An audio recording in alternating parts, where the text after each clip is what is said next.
Musings of the day on pain. I'm used to pain, both physical and otherwise.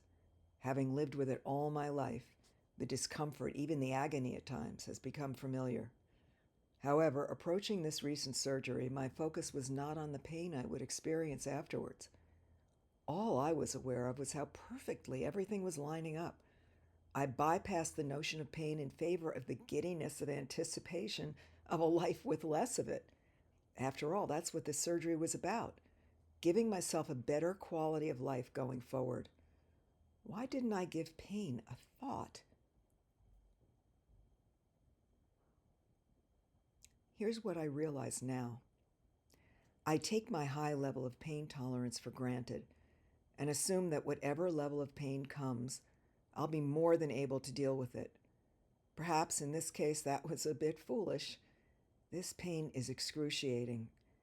I don't say that as a complaint, though I'll admit I'd like to complain a bit these last few days.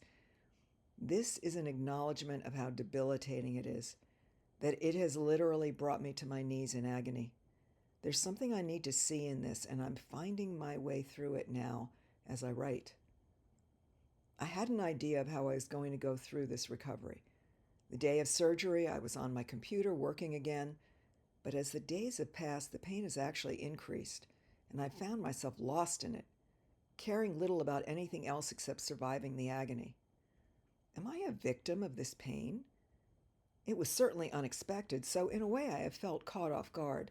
But no, I'm not a victim here.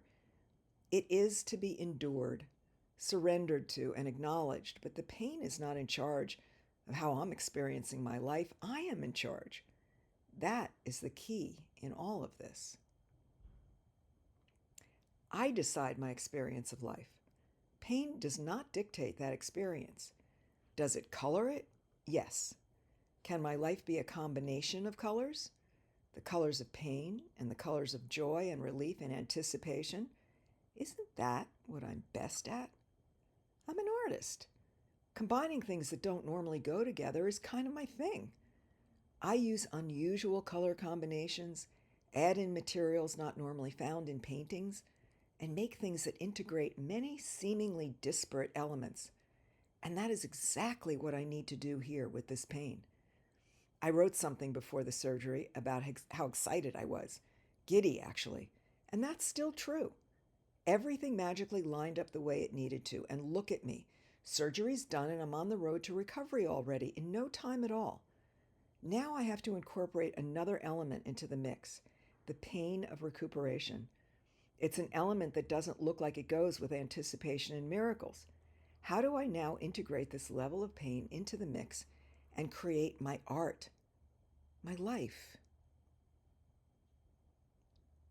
As I write this, I have no real answer to that question, but I do realize that the question is really the point, not the answer. Living with the question will eventually provide some answers, just like in the process of painting. I let the painting tell me what it needs, not the other way around. So now I'm going to listen very carefully to this painting that I've created and see what it's telling me to add to the mix. The pain has to be part of the whole and integrated into it somehow. Not the whole picture, but an element that adds to the quality of the whole. Pain, like any intense experience, adds to the drama and color of a painting. It also adds to the richness of a life, providing empathy, understanding, and depth of experience.